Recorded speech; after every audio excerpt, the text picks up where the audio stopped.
Hi everybody, my name is Ionix and I'm going to be reviewing the Supercard DS One, the SDHC version, which supports high capacity SD cards. As noted on the front here, it has a real-time save feature, which I hear is exclusive to the Supercard. And this is the package you'll receive directly from China. Pretty nice packaging, all things considered. I've seen a lot worse. Open it up on the back here with this tab. Just open it up, and it opens like a book. Alright, here we are. So we have our Supercard right here. Again, packaged nicely, it's snug. It's not going to move around or get damaged at all in shipping. Pretty decent card. It's constructed well, good plastic. You'll notice on the front here there's a chip right underneath the label, so I would not recommend it getting harmed right here. You might end up with a dead card, but since it's going to be in your DS most of the time anyway, I doubt that'll be an issue. Up here, this is just a USB micro SD reader. I'm not going to go over how to use it, because if you know how to use a pen drive, then you'll know how to use one of these. Just plug in your micro SD card into this thing, plug it into your computer, and you'll be able to transfer games and files and everything onto there, blah blah blah. Going on, in here we have our slip of paper, which is considered our manual in both Chinese and English. Well, English, I should say. It's not in perfect English, but then again, what can you expect? It also has a little CD in here with an operating system on there. However, it's usually an outdated version, so by the time you get your card, check online to update it. Although this is handy to have around in case you need like a full version of the manual, so you know button combinations to access the real-time save and yada yada yada. Anywho, moving on here. Well, I got my Supercard so I could consolidate all my DS games basically into one cartridge, because it's just a damned hassle, taking these around everywhere. So, moving on to the DS card here. In the back, here's our micro SD slot, and this is a spring-loaded slot. That is a bad thing in my opinion, because in about 3 hours worth of using this thing and taking this thing out and putting it back in, taking it out, putting it in, it broke. And so I had to physically open the card by removing the screw and then messing around with the spring mechanism and actually taking it out. So I have taken out the spring in this, and there's also YouTube videos on how to do that in case your spring does break or if you just want it out of there completely. Alright, I've already preloaded this card with these two games here. I didn't want to get any more because of time constraints. But yeah, here we go. So just throwing it into the DS here. It plugs in perfectly. It's not snug. It's not too bad. I mean, it feels just like a regular card. So there we go. Your micro SD card is not going to come out of there. That's well inside there without the spring. Alright, so flipping her on here.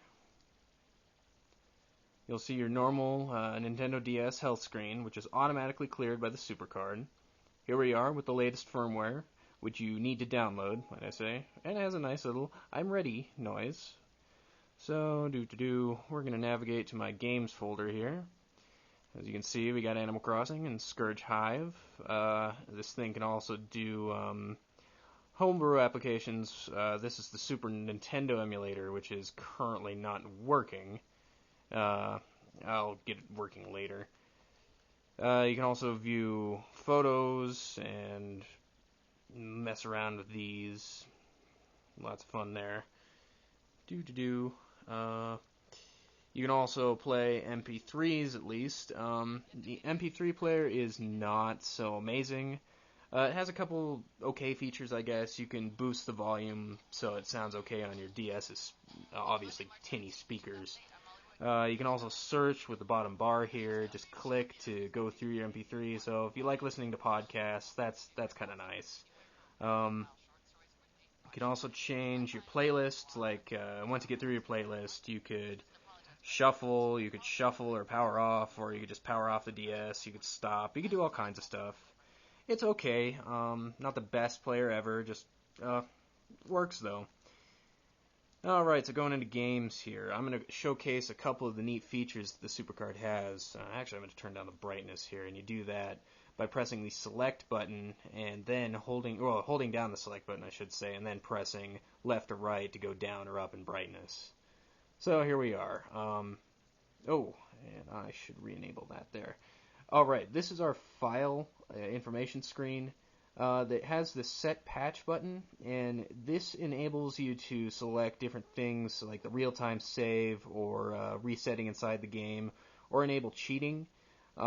Some games do not like any of these options set. Some do, some don't. The card will run every single game out there without options set, although you will run into ROMs that have trouble, so you might need to do some experimenting to see which options work. I know for a fact, though, that Scourge works fine, so we're just going to go ahead and start it up. Waiting. Alright, so here is the cheat screen. These are bundled with the OS, so if you have a ROM or an image or something that has cheats included with it, then this will pop up right before the game loads. I don't really care right now, so I'm just going to hit B and commence the loading. As you can see, boots up right there. And so, blah, blah, blah, blah. I'm going to showcase the real-time save or real-time load feature here. You do that with holding left and right, up, and then select. It's going to go blank, and then you'll see on the bottom screen, SC real-time save. We'll go to load, hit A, hit yes, and I've already done this before. I've made a save. Oh, look. Here I am. Oh, no. And, well, like I said, this is just some experimenting you're going to have to do. Scourge does not like it whatsoever, apparently, on the top screen. That's where the action is supposed to be going on, but it's wonderfully pixelated. I've had some games where this works perfectly fine. Others, as you can see here, obviously not. It's a nice feature to have, though, if it does work.